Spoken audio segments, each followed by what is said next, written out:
Hi, how are you doing? Hopefully, I'm getting the light right so that you could see me today. So I'm sitting on the front steps. Today, I was going to try to, read about another one of his miracles, but someone called and asked, "Aren't you going to do this plot to kill Jesus?" And I thought, we have so many um, plots, even with the city, to get rid of churches and to get rid of church groups. And even with our own meditation garden, it seems like there's a plot there also to get rid of us or to hinder us. And so I thought I'd like to read this plot to kill Jesus. Therefore, many of the Jews who came to Mary and saw what he did, that he believed in him, but some of them went to the Pharisees and told them what Jesus had done. And so the chief priests and the Pharisees convened the Sanhedrin. I could barely see. Um, and we're saying, what are we going to do since this man is doing many signs? If we let him go on like this, everyone will believe in him, and the Romans will come and take away both our palace, our place, and our nation. One of them, Capias, who was high priest that year, said to them, "You know nothing at all. You're not considering this is your advantage. To one man should die for the people rather than the whole nation perish." He did not say this on his own, but being a high priest that year, he prophesied that Jesus was going to die for the nation, and not for the nation only, but also to unite the scattered children of God. From that day on, they plotted to kill him. Get little gnats. Jesus, therefore, no longer walked openly amongst the Jews, but departed from there to the countryside near the wilderness, to a town called Ephraim. And he stayed there with the disciples. Now the Jewish Passover was near, and many went up to Jerusalem from the country to purify themselves. Before the Passover, they were looking for Jesus and asking one another as they stood at the temple, "What do you think? He won't come to the festival, will he?" The chief priests and the Pharisees had given orders that if anyone knew where he was, he should report it so that they could arrest him. Wow, huh? Um, I think it's beginning to get dangerous again for Christians. Um, for We have this crazy man that is across the street. He doesn't live there. He has an empty house that he uses for storage, and he's been working on this house. And he owns part of the road. And so when the people in my group go down the road to our meditation garden, it's a chapel. Let's be real, it's a little chapel. For Sunday worship or to do some work out there, like stacking the chairs or raking or something, he comes out and screams at them. And I think he's dangerous. He's obviously mentally ill. He's dangerous. And so I have given, I bought a box of keychain mace. Gave everybody a little bottle for their keychain for them to protect themselves. And I knew it was the Holy Spirit because God has been warning us um, that it's going to start getting dangerous. And and so I would encourage other people to get something like that.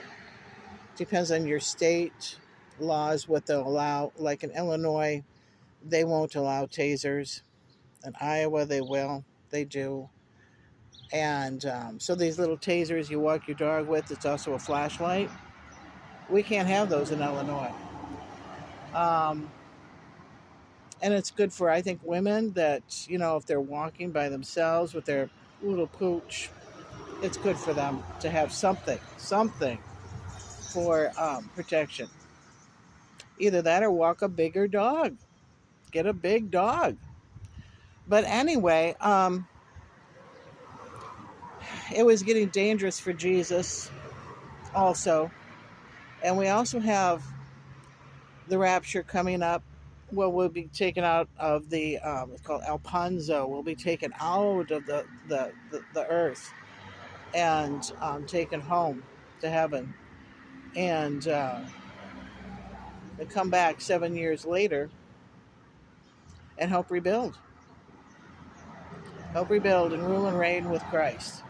Whatever that means, ruling and reigning with him. That means it means we'll be rebuilding here and we'll be in charge of our own planet, our own country, and taking care of our own people.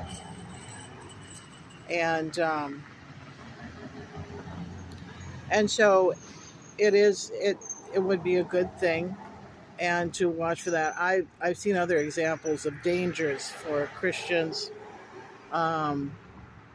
We had a potluck with a Bible study at a tower that I used to live in. It's a big apartment building, and it was very popular, instantaneously popular. What's going on in the wintertime? Nothing. So I had this potluck with the Bible study, and we've always had it as a tradition with our church. So we were doing it there, and like an extra room they happened to have. And there was one woman who was jealous, just like the Sanhedrin, just like, the Pharisees and Sadducees. And so she kept complaining to the office about us constantly, making up stuff. We were singing too loud. Gosh, if I can get the group to sing, that's a miracle. Anyway, so my rent, my little apartment was not renewed there.